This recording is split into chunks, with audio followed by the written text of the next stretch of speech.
Hey there, Sharon Horne-Ellstrom here. I'm sitting here sipping my coffee out of my puppy dog mug and thinking about 3 reasons to use analogies to supersize and grow your business.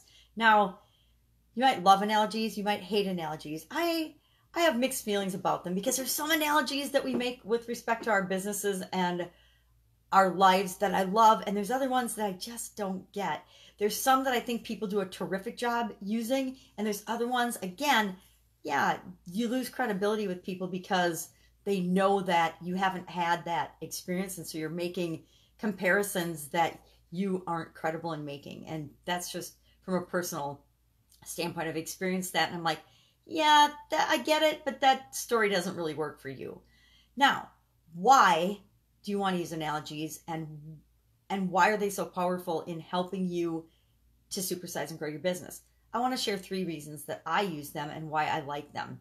And then we'll talk about the ones you like and the ones you don't like, because I'd love for people and for you in particular to comment below and let me know, God, I really hate sports analogies.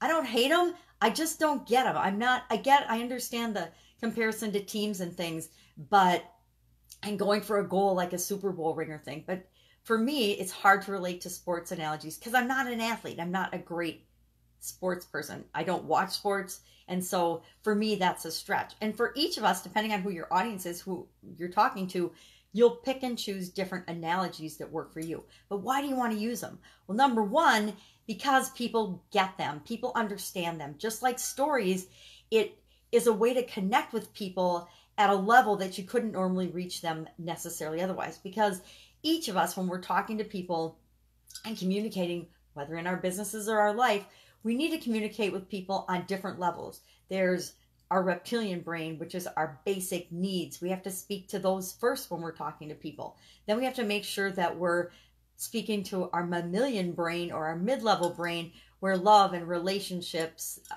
and emotions like that reside. And beyond that, once we've reached people on an emotional level and a basic core needs level, then, and flipping those around, basic core needs first, then a connection and relationship level at an emotional level, then we can speak to their higher level brain functions, which are reason and logic. So analogies, just like stories, allow us to tap into and connect with people on all 3 levels of our brain and of our conscious and our subconscious level, and tap into those emotions that are the reason that we do anything and everything. I know we don't like to think that we're rational, and those of us that are nerdy engineer types like to think that we make all of our decisions based on logic and reason, but I challenge you to go back and look at every decision you've ever made in your life. And if you're really being honest and digging deep, you'll realize, oh, I decided I liked that car, the color of that car, and then after I decided I liked that color and I felt good sitting in it, and I liked the new car smell, then I started thinking of all the reasons and the logic and the rational justifications for actually buying that new car. We do that with everything. We do that with every decision that we make. Everything we do is done on an emotional gut instinct level, and then we justify the decisions and the choices that we make with logic and reason. So analogies and stories allow you to tap into and connect with your potential clients or your customers and clients. They allow you to, again, build a relationship with people, to go deeper with them in terms of your understanding and your connection as you build relationships. Our businesses are all about relationships. They're all about providing solutions and experiences to people, which is all based on relationships.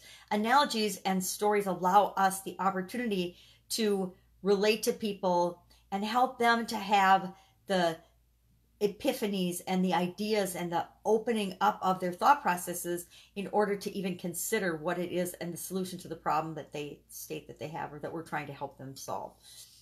And the other way that I really think analogies are really super powerful, and why we want to make sure that we're using them in our business, is for us, is for our own personal development, and to help us see what else is possible. If we look at our business and think of it, and if we're looking at a problem in our business, say we have to, we've got a goal we're trying to reach, and we're going to compare that to climbing a mountain.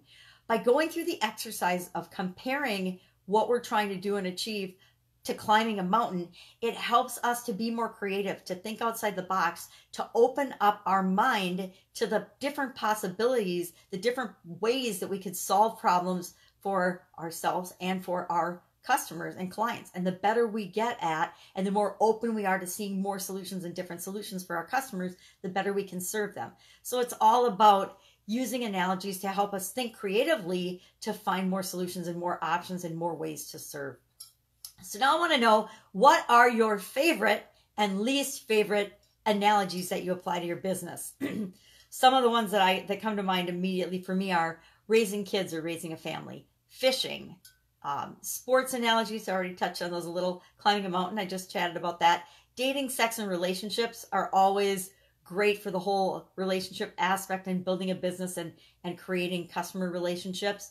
And then the roller coaster ride. Roller coaster rides or visiting a theme park, that's actually one of my favorite ways to creatively think about problems and solutions. So what are yours? Share in the comments below, because this pajama grandma would love to know. And if there's a particular type of analogy you hate, share that too, because I'm curious if people hate the same type ones that I do.